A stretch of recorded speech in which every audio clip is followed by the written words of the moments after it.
exercice de décryptage avec quelqu'un aussi que nous recevons toujours avec plaisir, c'est Emmanuel Razavi. Bonjour Emmanuel Razavi.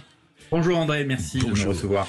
Alors Emmanuel Razavi, je rappelle, vous êtes écrivain, vous êtes essayiste, vous êtes franco-iranien et vous avez écrit votre plus récent livre, vous êtes journaliste aussi, vous avez écrit pour Paris Match, vous êtes grand reporter et vous avez écrit La face cachée des mollahs aux éditions du Cerf.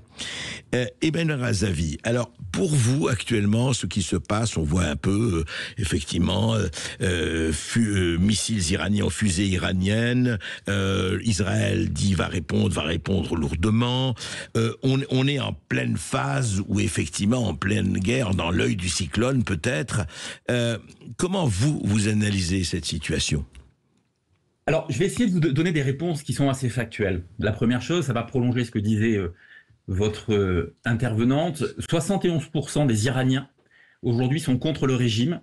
Ce chiffre que je vous donne, c'est un chiffre qui émane des services de sécurité du Basiji, la milice civile iranienne. Ah bon, vous voulez dire officiellement, c'est pas je veux dire, c'est factuel, Emmanuel Razavi. C'est factuel. D'ailleurs, le régime, quand c'est sorti, c'était l'année dernière, était très embêté en fait que ça ait atterri entre les mains en fait de journalistes. Donc ça, c'est une première chose. La deuxième chose qu'il faut comprendre, avant qu'on parle du conflit qui risque de poser Israël à la République islamique d'Iran, c'est qu'aujourd'hui, que ce soit les Émirats arabes unis ou l'Arabie saoudite, ils n'attendent qu'une chose, c'est que le régime iranien tombe. Ils ne le disent pas officiellement, évidemment, ce sont des voisins en fait de l'Iran, mais quand on est bien informé sur ces pays-là, on sait qu'en général, ils n'attendent qu'une chose, parce qu'évidemment, ils craignent cette instabilité croissante qu'impose la République islamique d'Iran, évidemment, à la région du Golfe Persique. Maintenant, sur le risque de guerre, on est déjà de toute façon dans une guerre. Ça fait 45 ans que la République islamique, dès son avènement, a déclaré la guerre en fait à Israël, puisque Khomeini voulait l'éradiquer totalement. Je rappelle que dans la constitution iranienne, il est fait mention de la thématique du djihad mondial ou global, appelez ça comme vous voulez, qui était, comment dire, une des théories en fait de l'ayatollah Khomeini dans les années 70. Vous voulez dire, dans la Constitution, c'est explicitement mentionné, c'est ça? Alors, vous avez plusieurs lignes dans le préambule précisément de la Constitution iranienne où c'est mentionné. Je le dis pour vos auditeurs parce qu'il y a des avocats aujourd'hui qui travaillent, des avocats, je pense notamment à Irbod Degani Hazar, qui est un avocat en fait franco-iranien qui est à Paris, qui travaille à la mise en place d'une cour pénale internationale pour juger les auteurs de crimes contre l'humanité en Iran. Et ces gens-là travaillent justement sur ce qui est l'essence même, si vous voulez, de la République islamique, et justement cette volonté en fait de porter un djihad mondial. Et ça nous amène à ce qui se passe en ce moment. Vous avez deux tendances au sein du régime. Et ce que je vous dis là, moi, je discute avec des gens, en tant que journaliste, j'entends, du régime qui considèrent aujourd'hui que le régime est en train de s'asphyxier en réalité parce qu'il y a des fractures qui sont importantes entre les conservateurs qui veulent absolument en fait porter la guerre contre Israël et contre l'Occident plus généralement, qui pensent que le moment du djihad global est arrivé, et puis ceux dont je parle beaucoup dans mon livre qui sont, on dira, plus pragmatiques, c'est ces fameux réformateurs qui ne veulent pas de guerre, considérant que c'est mauvais pour leurs affaires, pour la simple et bonne raison qu'ils tiennent tout le trafic de drogue dont je parle longuement en fait dans mon enquête, dont j'ai beaucoup parlé de Paris Match, et qu'évidemment ils préfèrent trouver des solutions d'apaisement pour continuer en fait à garder la main sur le trésor, si je puis dire. Oui, c'est ça, c'est les pragmatiques contre les idéologues, enfin ceux qui veulent aller jusqu'au bout. Oui, on est dans le pragmatisme mafieux contre des idéologues, alors qui sont pas moins mafieux d'ailleurs, mais qui on les appelle très souvent en fait les khomeininistes parce qu'on considère qu'ils s'inscrivent en fait dans les théories posées par l'ayatollah Khomeini dans les années 70, avant même avant même la victoire de la révolution islamique. D'accord. Juste porter le djihad contre Israël, première étape, et ensuite contre l'Occident.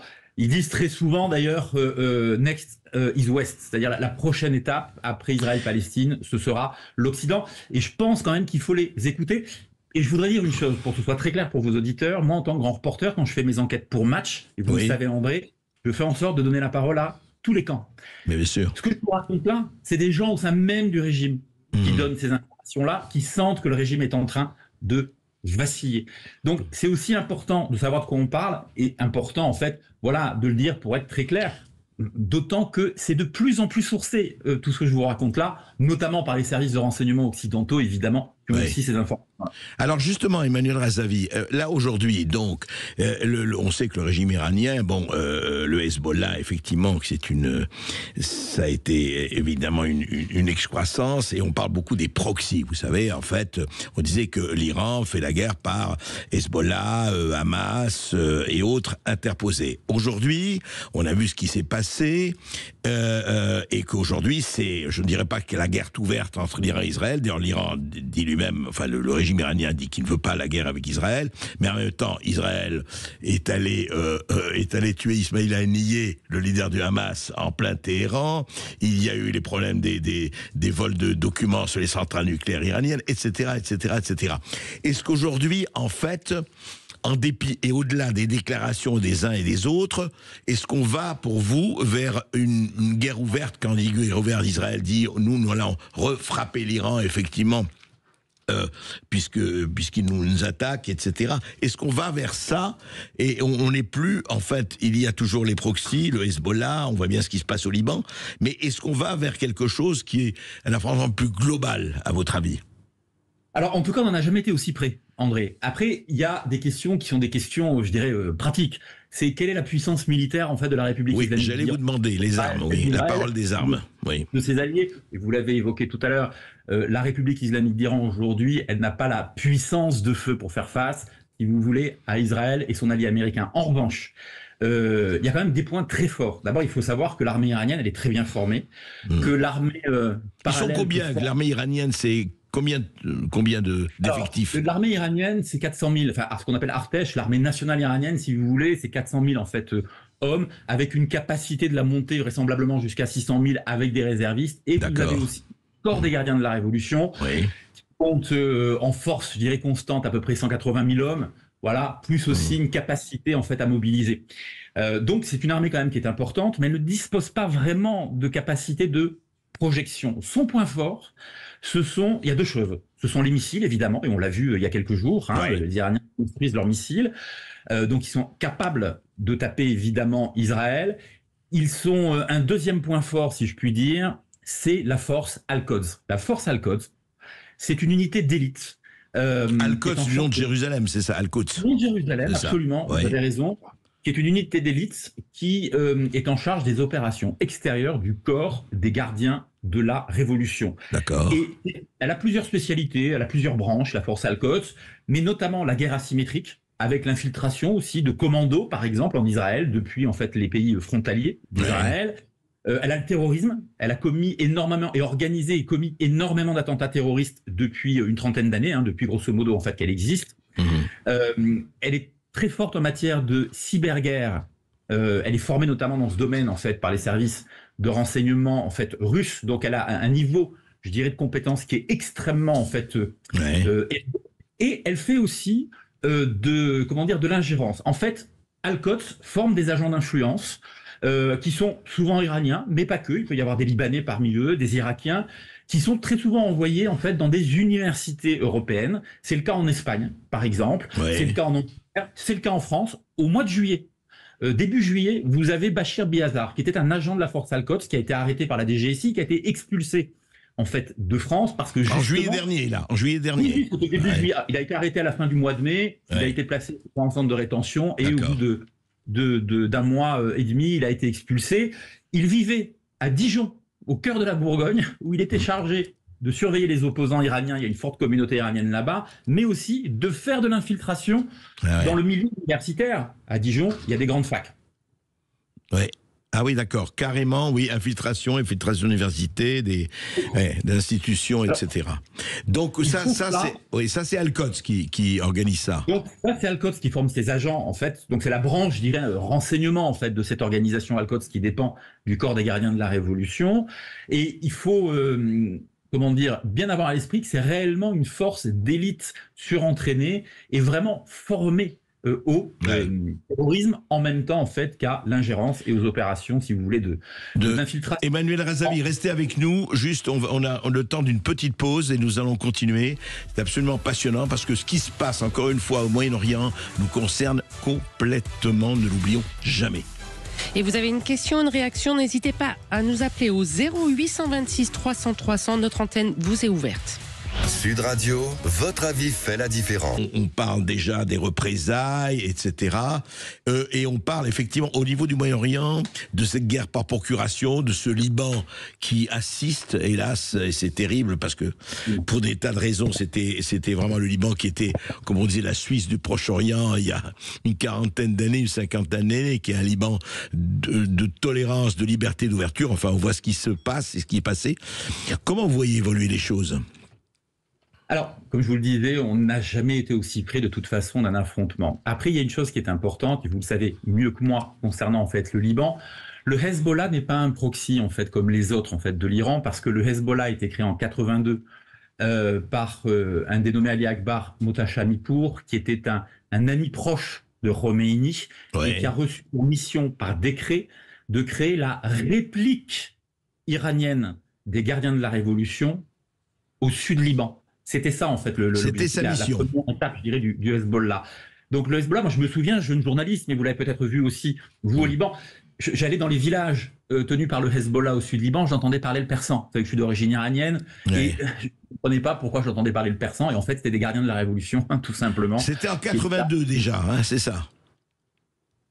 Pardon? C'était déjà en 82, Emmanuel. Alors, le Hezbollah, lui, a été créé en 82. Moi, j'y suis allé un peu plus tard, parce que j'ai commencé à être journaliste dans les années 90. Mais effectivement, et donc ça a été créé en 82, ça a été rendu officiel, si je puis dire, en 85. Le Hezbollah, pendant 3 ans, a fait en sorte d'opérer plutôt secrètement, entre guillemets. Et si vous voulez, cette force que représente le Hezbollah, en fait, pour l'Iran, alors bien sûr au Liban, hein, c'est son point d'ancrage, mais il ne faut pas oublier que le Hezbollah, il est aussi présent en Syrie, il a des conseillers avec la force al-Quds iranienne aussi en Irak. Et là, les frappes, alors les attaques au beeper comme les frappes ciblées l'ont énormément affaibli, ce qui ne veut pas du tout dire qu'il est, qu'il est complètement à genoux, mais il est quand même considérablement affaibli. Et ça touche l'Iran parce que le Hezbollah a une capacité de renseignement au Proche-Orient, d'espionnage et de renseignement qui va manquer aujourd'hui à la République islamique d'Iran. Donc privé de communication sur ce terrain-là, sur ce théâtre-là, d'une partie en fait de son renseignement. J'ajoute à cela que l'Iran aujourd'hui, elle a une aviation quand même qui est plutôt assez ancienne.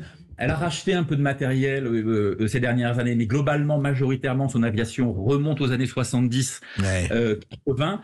Elle n'est pas en mesure d'affronter une aviation israélienne et bien sûr les aviations alliées d'Israël, c'est une évidence. Donc c'est la raison pour laquelle il faut vraiment craindre l'utilisation à outrance, s'il y avait un conflit direct, encore une fois, je suis pas... mais des missiles, bien sûr, et de la force al-Quds, donc la guerre asymétrique. La guerre asymétrique. Le terrorisme. D'accord. Et donc, effectivement, oui, on ne sait pas de quoi l'avenir sera fait, on verra bien. Mais est-ce que, en fait, quand on parle aujourd'hui, on parlait encore il y a pas longtemps, solution à 2 États, on a l'impression que c'est remis au calendrier grec.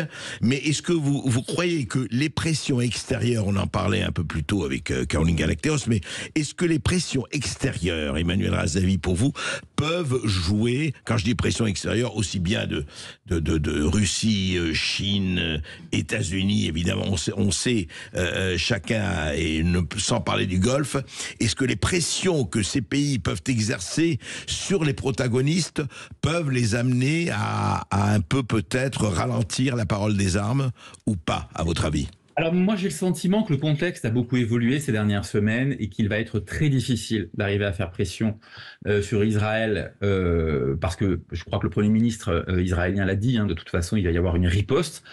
On sait que les Israéliens ils ont des sites, alors à ma connaissance c'est à peu près 3000 sites potentiellement en fait ciblables à l'intérieur des frontières iraniennes, parmi lesquelles il y a des bases d'Aran, que ce soit en fait des bases des gardiens de la Révolution, qu'elles soient bases aériennes, bases de la marine. On parle bien sûr des sites en fait nucléaires aussi.